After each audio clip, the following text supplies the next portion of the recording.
So welcome back. Thank you very much indeed for coming back. Thank you for coming to the film screening and for supporting the Garden Cinema and the LRB. So much to say about this extraordinary film. Now, I hadn't seen it for quite a few years. I've seen it 2 or 3 times before, but whole sequences, Miles, that I'd completely forgotten. The silence of the film, the craft, the making of the image, the remaking of the image.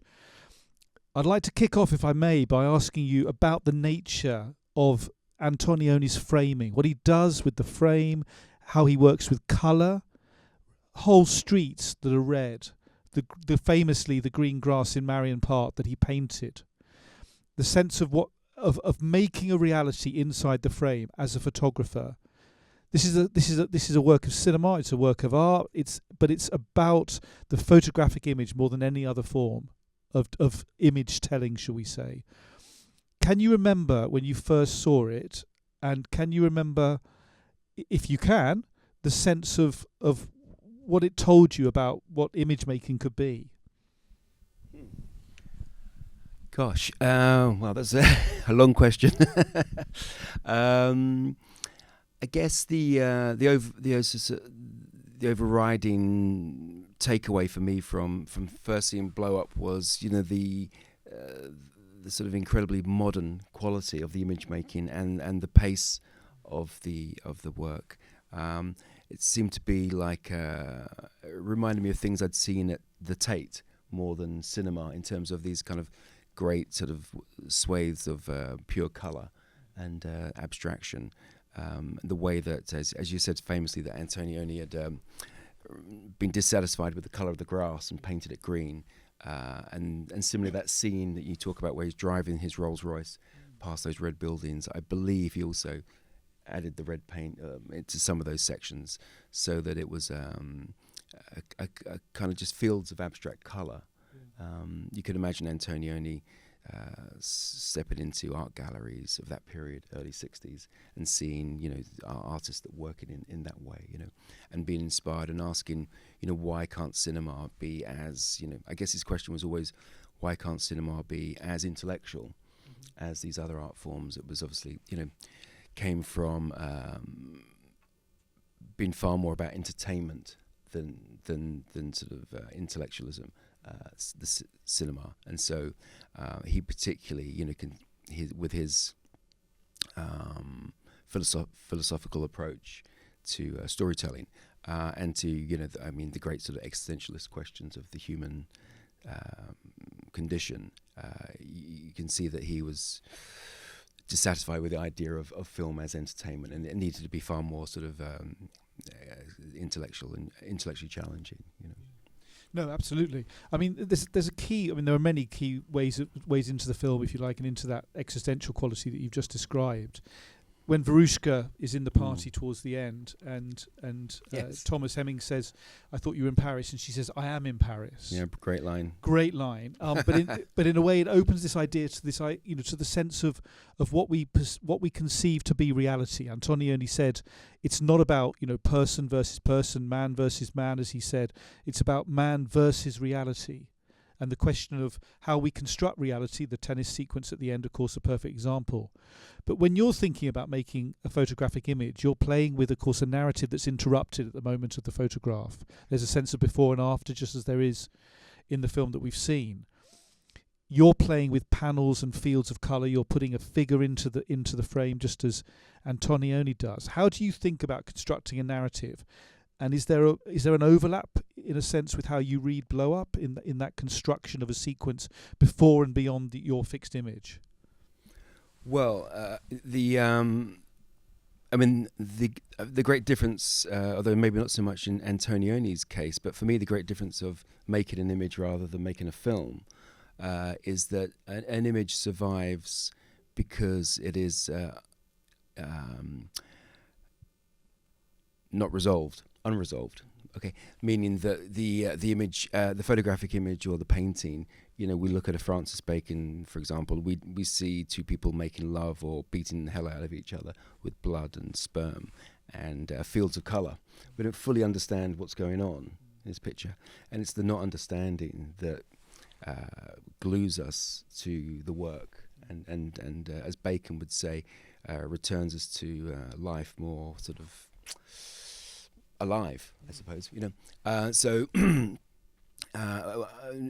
if you do that in a movie, drives everyone crazy, because people want the movie to resolve. They want to understand why they have sat for 2 hours in the cinema and to be told something. And so we really expect narratives in films to kind of pay off with some kind of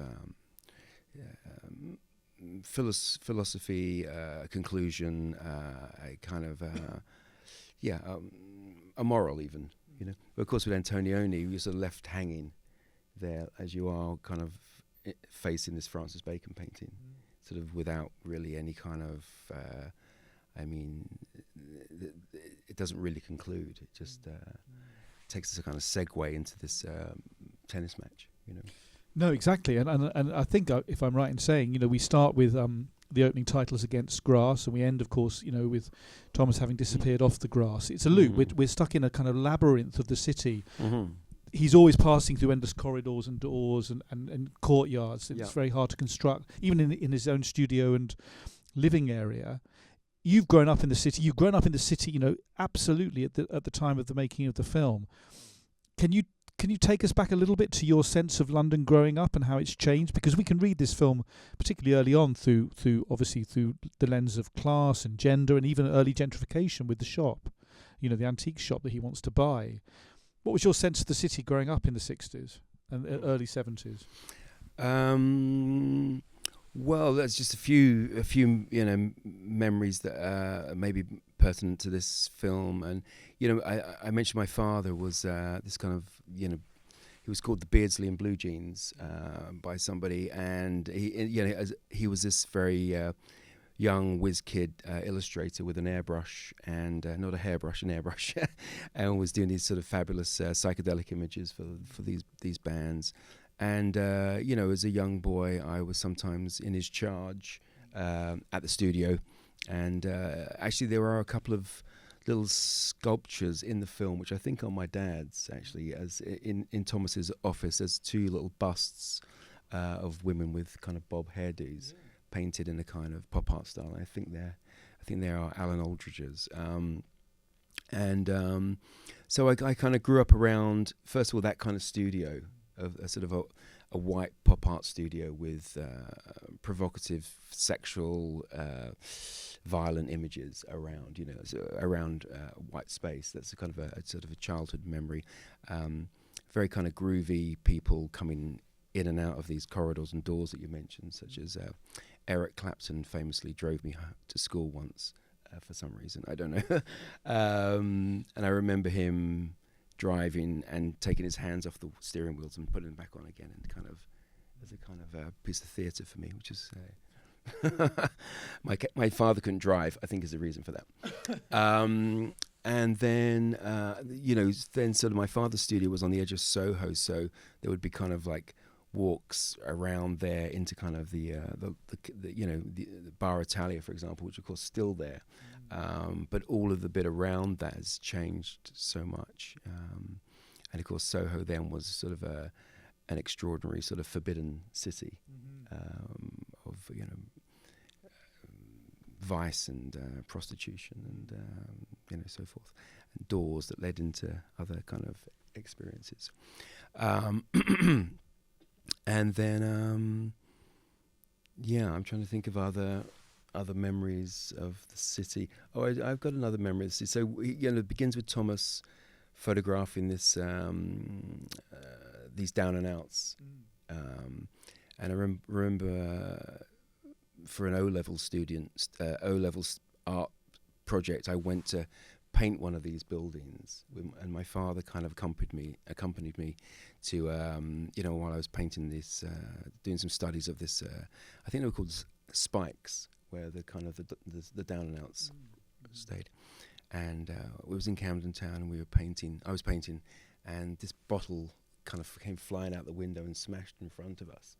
So there's a sort of memory of Camden Town having that sort of, as it still does, kind of slightly Dickensian, dangerous quality to it, and and being drawn to that subject. You know. No, absolutely. I mean, it's striking when you talk about the nature of the sort of studio space with that kind of the sexuality, the violence, perhaps implicit or explicit in some cases, and then this changing city around you as you grow up. I mean, you've seen all the crucial post-war changes since being born in the mid-60s.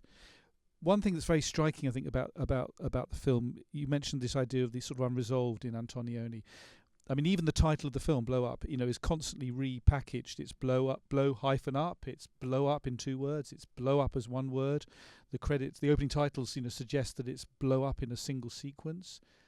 The mirrored nature of those letterings almost throws the film back onto us, which I think you've sort of suggested in your responses, that we have to kind of do the work to make to work, to kind of decipher it. What is your sense of how the kind of the sound works in the film? Because of course a photograph is silent. There are huge stretches, as I mentioned earlier, of absolute silence or quiet in a way that I hadn't remembered. But we're really forced onto the scene. The scene is the priority sense here, which you could argue, of course, is the case in most of cinema, but it really is the case here. When you're constructing a sequence, a series, as you have done with many of your works, do you think about what is going on around in the other sensory environments of the work? Are you very focused on the scene? I mean, like Antonioni, you create storyboards, you draw a lot of your images before, you work on film still predominantly. How do you think about that making in relation to the film, but also in your own practice? Well, I mean, my photography is certainly has an element of being a homage to cinema in general. Yeah. But I think in general, I feel the photographs are just silent. Mm-hmm. But I mean, what I would say about the film is these incredible swathes of silence feel very like, very, very much like the artist's thinking, and this space of him. There shouldn't be a soundtrack. There shouldn't be sound effects on top of that. The idea of the artist thinking, which I mean, whether I'm an artist of the level of Thomas, I don't know, but I will tell you that I spend most of my day in silence in my studio looking at things, and so that feeling of him putting a print up on the wall and sitting down and just looking at it is very familiar to me. And it's interesting that Antonioni would have done his research and sort of discovered that. I think maybe not just, it's interesting that his neighbour is a painter as well, that also sort of has the same I imagine the same sort of contemplative approach to his work of because the work, I mean, the interesting contradiction about photography is that, of course, it's like we, especially now with our phones, we take pictures like this, without thinking. But the idea really of, and the idea of the camera of this sort of instantaneous moment. But I mean, I like to think that behind these instant moments, there was thinking gone on before, and certainly in my case, that my work is from a slightly. It's not the snapshot, and it's not the reportage photographer, which I have a great respect for those artists like Cartier-Bresson and Don McCullen, who was the photographer that they used for Blow Up to do the photographs, to do Thomas's photographs. But I think certainly with my photography, there is, as you mentioned, drawing and thinking and planning and questioning that happens way before the snapshot. So, I don't know if that's the answer. No, absolutely. No, thank you. I mean, I'm really interested in what you said about Hemmings, because obviously it's perhaps his greatest performance, certainly the one he would be most well known for, modelled primarily, as probably we all know, or certainly channeling David Bailey, a friend of yours, someone you know very well. Yeah. Bailey himself, in a Time Out feature a few years back, said that he was approached by the producer Carlo Ponti to play the part that Hemmings played. Okay. And he said, "You got to be joking," with a few other expletives in between. I'm dyslexic. I can't read a script. There's not a hope. Interesting. And then when Ponti, showed him that he saw the film, he said, "What do you think?" He said, "Well, the guy was a middle class boy. That's not how I grew up." He said, and then Ponti said, "Will you sue me? It would be extremely helpful for the film." Brilliant. I mean, not that the film needed any help. It was Antonioni's most successful by a very long way and made a lot of money, of course. But Hemmings, for you, really catches that sense of the kind of the tension, the relationship between photographer and subject, the sense of space, the kind of urgency at a certain moment, the kind of acceleration and then a sort of falling away. Does that feel true to you? I think what's brilliant about Thomas and the Hemmings character, that the way he's done it, and I think only Hemmings could have done it, because I know Terence Stamp was up to play the role as well, and you could also imagine Michael Caine in that role. Another sort of Cockney geezer. I think the difference with those two is that they would have really added the laddishness to it, and the predatory sort of sexual character in there. And Hemmings, he sort of rolls around in that colour paper with these girls, but you don't kind of get the sense that he's a very sexual person.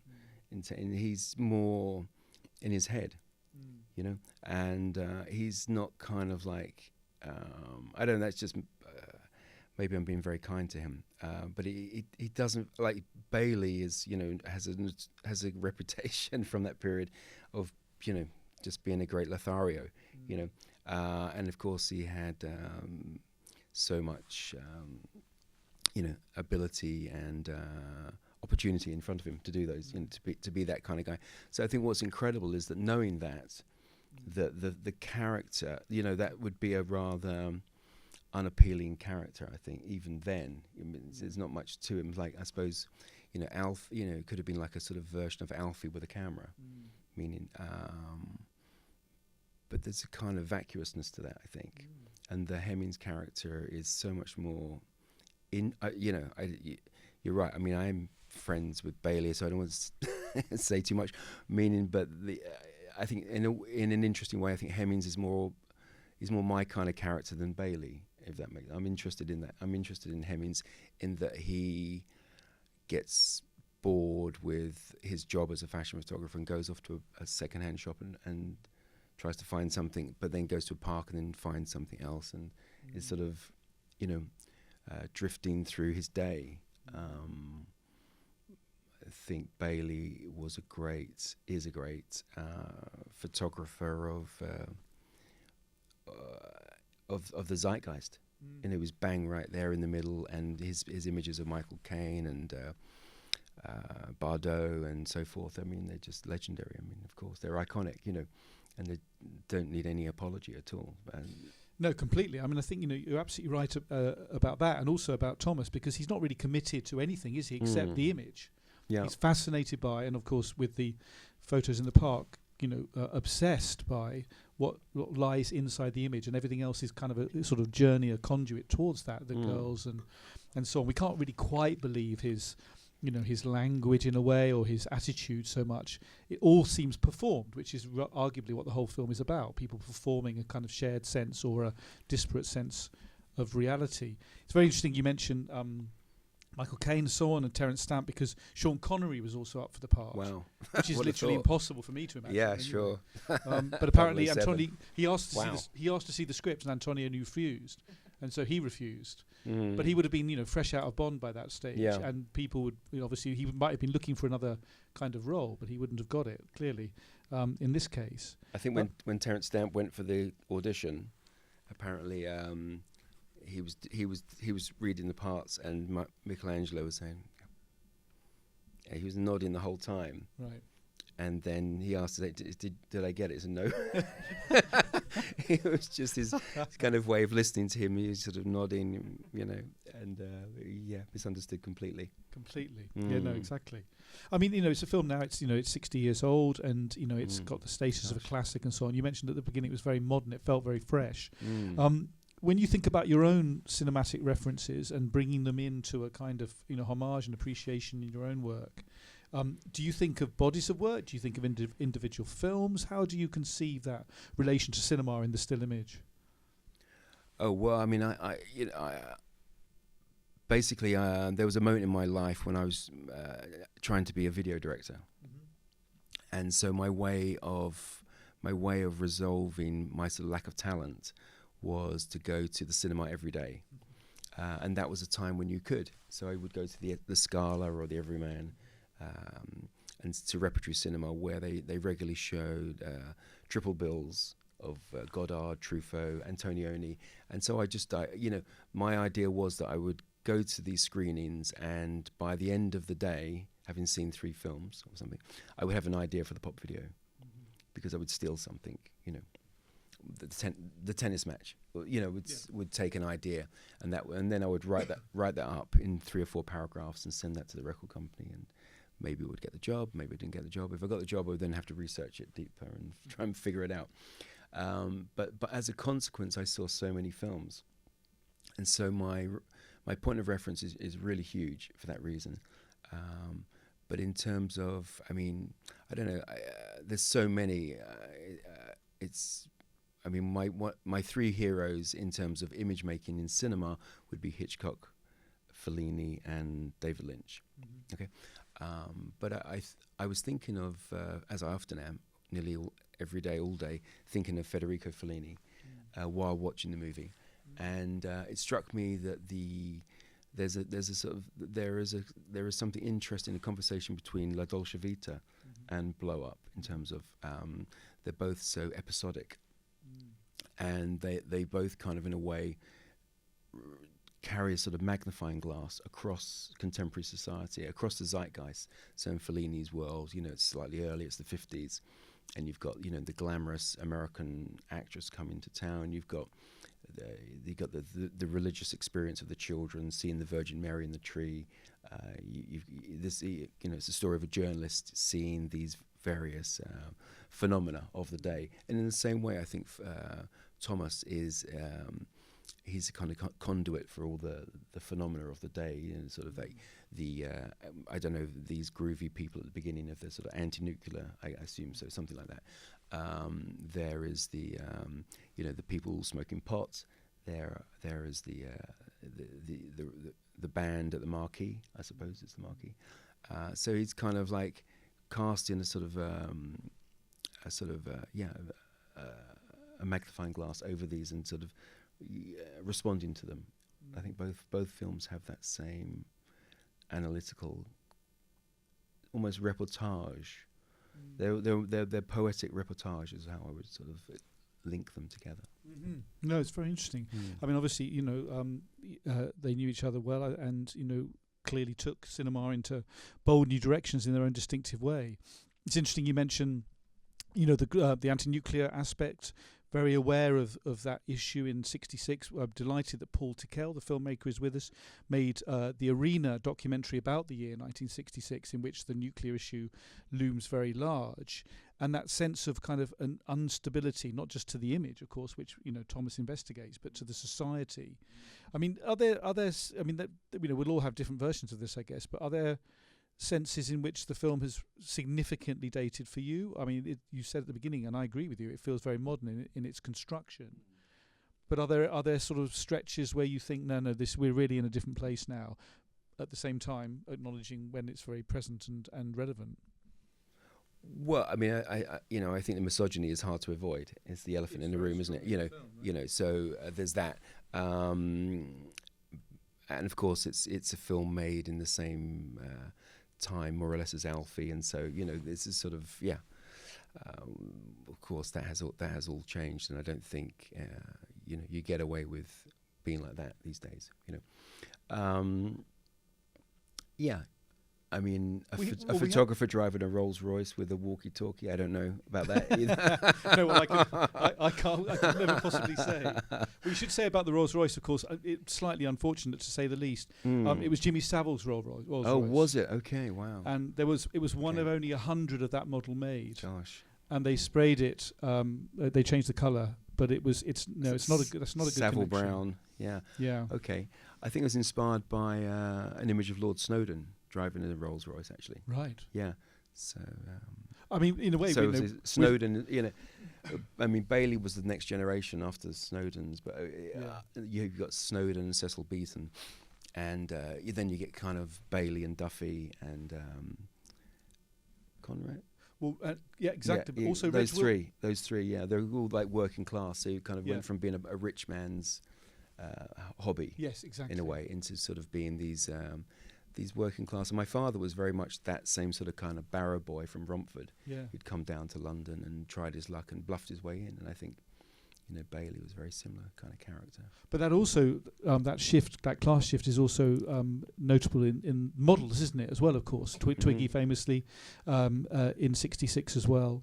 But that shift across, thinking about models, you know, the fashion models, but also the idea that Bresson thought of his performers as models to be sort of moved around in a certain way. Yeah, the director. Yeah, Yeah. Robert Bresson. Yeah. Yeah. And I just wonder what you think about how Antonioni works with people in the spaces that he constructs. I'm very aware, as I'm sure we all are in the film, of the verticals, the trees, the beam in the studio, and the horizontals, the grass, etc. Yeah. And then these figures, mostly individuals, and sometimes these groups in various ways coming in. And again, you know, what that says to you about your own image construction, but also how people work in space, basically. Well, I really enjoyed the scene at the Marquee. I mean, I'm going to call it the Marquee. I'm not sure if it's that, but maybe it was the 100 Club. But the way that you enter that scene and everyone's just, you know, transfixed and frozen. And I wondered if Wim Wenders had studied that for his Wings of Desire scene with Nick Cave, which was in a way much more beautiful, beautifully lit anyway. But that was sort of highly staged and sort of highly sort of, you know, synthetic. You know, wasn't real at all. I mean, you know, and I thought that was kind of a brilliant, just a brilliant leap of the imagination by Antonioni. That you know, these young people would be watching this band completely static, you know, and the camera just sort of tracks through them, and then there's this kind of mayhem when the guitar is smashed up and Thomas runs off with it. Yeah, no, exactly. I mean, I think earlier, you know, elsewhere you've mentioned that, you know, a woman's face, and I'm thinking now of La Jetée in filmic terms, is, you know, in a way, you know, one of the compelling images for you in cinema, perhaps, but also in photographic work, in that it suggests, of course, you know, a world between the surface, between the look and the face, and then the whole interior life behind. Is your sense of how individuals are framed? I mean, I come back to this again because it really struck me this time. I mean, does it feel productive for you how Thomas films people in terms of the film, photographs people in terms of the film? Because so much of the film is about him photographing somebody else to move us forward narratively. And so we have to believe that, we have to trust that. And I think for many people, perhaps myself included, our sense of a photographer, a fashion photographer, has been informed by his performance. Very much so. The poster particularly is just a sort of image of, you know, the camera is placed between the sexual act. The sexual act does not happen. Instead, the camera is slotted in between them, and that the power of this imagination of both parties is captured in this thing. And so when I began photography, as I mentioned earlier, when I started, I fell into it with no talent at all. I found myself in New York photographing the most beautiful women in the world. They were called supermodels. And I couldn't believe I was in, you know, this. I mean, rather like my father was a bluffer. You know, I bluffed my way in. And I remember being in a studio in New York and looking through this Mamiya RZ, and Linda Evangelista was on the other side of it. And I thought, can I speak to her? You know, can I talk to her? And so I would tell her, move your head left. She moved her head left. Move your head right. She moved her head right. You know, I said, can you open your mouth? And she opened her mouth. I took the picture. And it was erotic, you know. have this kind of, and that was only because the camera was between us. I would never dream to say this to this person, you know. And that, so, I mean, I noticed that in the film, that is the power. That's what's happening, is that, you know, in order to be the genius fashion photographer, he sublimates his sexual power to the camera, and he gets a picture. Now, a lesser photographer would put the camera aside and make love to the model, but they wouldn't get the great picture. And my sort of experience of being a photographer is that I was the former. I was so keen to get the picture that I was just I didn't have a sort of huge, long, sexual Casanova-like career for that reason. So for me to take the picture was always the most important thing, and I gained a nickname through my assistants that I didn't even know about, which was Midnight Miles. And the reason was that I was always in the studio so late, past midnight, trying to get this amazing picture, this iconic picture. For me, it was always more important than getting the model's telephone number. And I remember distinctly arriving, and Mario Testino would be in the studio next to me. And he'd come and wave, and how are you doing? Da, da, da, da. And then before I'd even done one picture, he was gone. He'd finished for the day. It was very fast. And, you know, we would be in the studio till 4 a.m. Sometimes people they didn't just miss the last train, they missed the first train. You know, we were there so late working on these pictures. So, yeah. No, it's interesting, Midnight Miles, isn't it? I mean, I guess in the film it would be Twilight Thomas, perhaps, you know, staying a little bit later. You know, you mentioned Linda Evangelista, of course, in Blow Up. We have Verushka, of course, who was the supermodel of her time. Very much so, yeah. And the film, as we've already suggested, perhaps in exchanging anecdotes about other personnel who might have been cast, you know, is such a conduit for the whole of the zeitgeist, really, you know, with the actors who might have been in it, the first appearance of Jane Birkin, you know, it's, the sense of the Yardbirds, the band, and just capturing that moment. And, you know, the cast are incredible, aren't they? I mean, Susanna York. Of course, exactly. In a bit part, you know, small part. Extraordinary.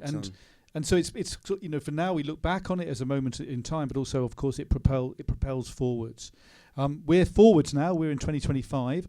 I've no idea what time it is. It could be 1973 for all I know. But it would be great to hear any thoughts from questions. any thoughts, comments, responses to the film, to what Miles has said. Anything at all that you'd like to share with us. It would be great to hear. Is there anyone in the room who's never seen the film before? I'd be curious to know if anyone's seeing it for the first time. Right, a good number. That would be the great test, really. What did any of you think of it? If you'd like to share your thoughts with us, we have the hardest working person in show business, Roving Mike, with us. Would anyone like to share their thoughts? It'd be great to hear, if you haven't seen the film before, whether this was the film you thought you were going to see tonight. Anyone would like to? Can I ask a question? Yes, you can, sir. While the others are formulating their responses. Next. Could you just use it? Oh, you haven't seen the film? No, perfect. Sorry, my question, I haven't seen the film before, but it might be a naive question, but what was he doing talking in the walkie-talkie in the car? Who was that to?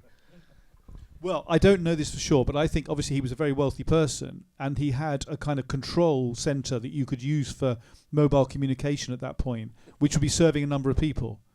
And so it wasn't that he had his own personal kind of HQ, but that was the way that cars, diplomatic cars, etc., at the time would be, or, you know, anybody else with status would be able to communicate and send messages.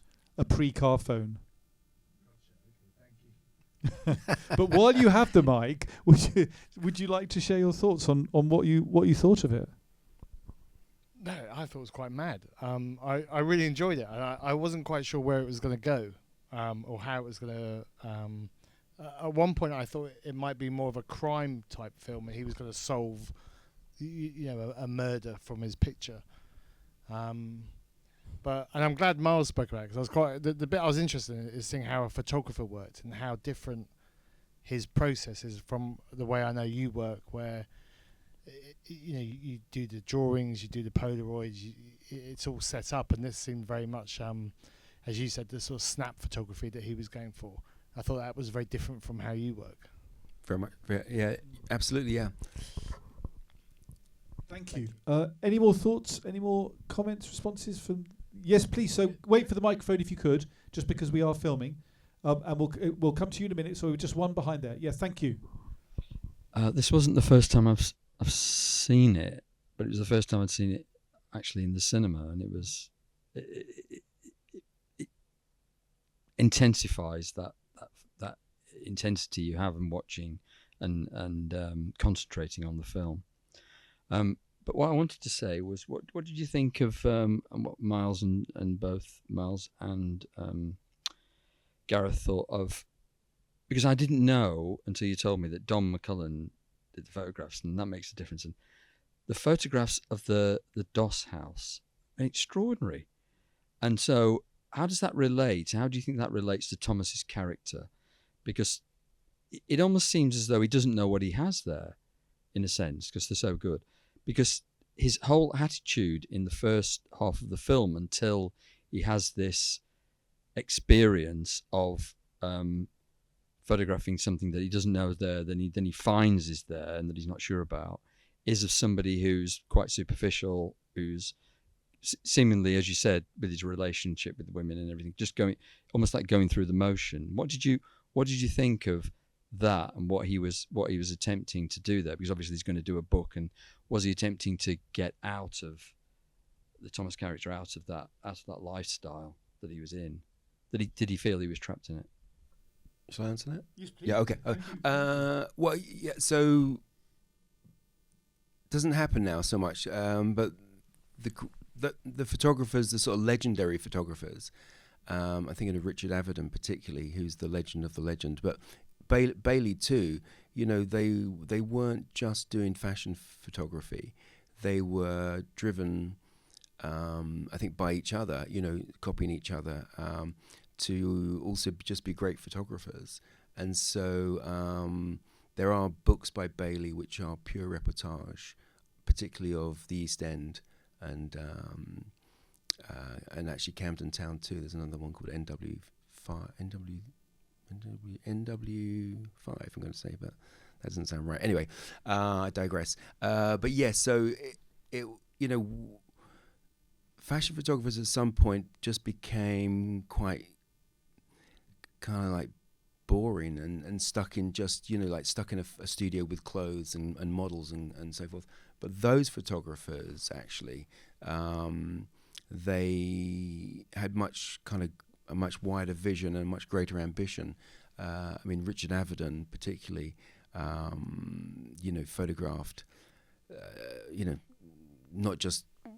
he wasn't just the greatest fashion photographer, he also was the greatest portraitist and the greatest, he was driven by the history of photography to do the most beautiful reportage. I mean, photographed insane asylums, very similar to these ones by Don McCullum.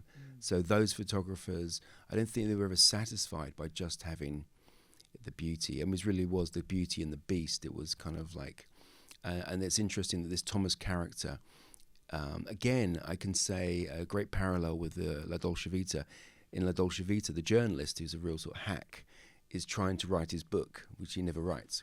And in the same way, Thomas is trying to do his book of photographs, which of course he doesn't complete because we don't get to the end of the film with the book completed, and he doesn't get his final pictures, which he thought were going to be this couple in the park, And so I think there's something about, the loss of or the failed ambition as well that's coming through in that story. A sort of an inability to complete and be the real artist that they want to be, No, thank you, Miles. Thank you for the question. I think that's really interesting, isn't it? Because so much, I mean, you mentioned this earlier, Miles, but so much of the material of the film is unresolved or incomplete. The propeller is silent. There's no plane attached to it. We see scenes without their sound. Everything is kind of unfinished in the film. And even a sense of the city is incomplete because we can't piece it together. It's one of the great films that people go location hunting for, myself included as a student, to the park. And yet you can't begin to make that city in reality. It doesn't exist, of course, because Antonioni has constructed it as such that it doesn't join up, and of course many scenes are not filmed locationally. So that sense of incompletion, of fragmentation, of partiality, I think is really crucial. Thank you very much, gentlemen. Here, you wanted to? Yeah, could you get the microphone? How long have we got? How long have we? One more question. We'll take this question, please. Yeah, thank you. Could you use the microphone, please? Okay. Oh, I see. Thank you. There was mention of cars, and of course there are two vehicles in the film. There's the Jeep at the beginning, and there's the Rolls Royce. And as I understand it, because I'm a child of the 60s, I knew quite a lot what was going on. And David Hemmings wanted a Jeep. He couldn't afford it. So they got the Jeep for the students in the film, and he hired it to the film to pay for it. But the interesting thing was Pierre Rouvet, who sourced the Rolls Royce. They needed a black one, but it was a white one. And Pierre Rouvet bought it from a then celebrity. I barely mention the name Jimmy Savile. So they had the Rolls Royce painted black, and in those days things were a little lighter in the making of films, and David Hemmings was mischievous, and he spoke to the prop man, and between them they got a bin lid and filled it with bolts and nuts and attached it under the Rolls Royce. And they got a smoke flare under the bonnet. So the film started, and then he had a piece of string, as I understand it, attached to the bin lid. And he pulled it, the smoke went up, the nuts and bolts all of, and Pierre Louvet passed out. Well, may if I just go a little further, because what we wonder is what it was all about. What was the film? And in Vanessa Redgrave's autobiography, in her inimitable manner, explained it. I just have a few words here. She says, it was about the unity and difference of essence and phenomena, the conflict between what is objectively and what is seen, heard, or grasped by the individual. There's nothing more than can be said. Wonderful. What a great way to end. What a great way to end. Hard to top. Vanessa Redgrave, still with us. What an incredible force in British culture, international cinema. Thank you very much indeed for that. Thank you very much indeed for coming. This is the first in a series. We will hope to continue at the very high end that we have started, with a great film and a great guest and a great conversation. Please stay with us. You'll find details, of course, of the screenings in all the ways you know how, through the LRB and through the Garden Cinema. Many thanks to everyone at the cinema for making this possible. Everyone at the LRB, particularly Sam and Molly at the Garden, particularly to name them. And thank you very much indeed for coming. Stay with us in the season, but please do now thank Miles Aldridge. Thank you very much. Thank you.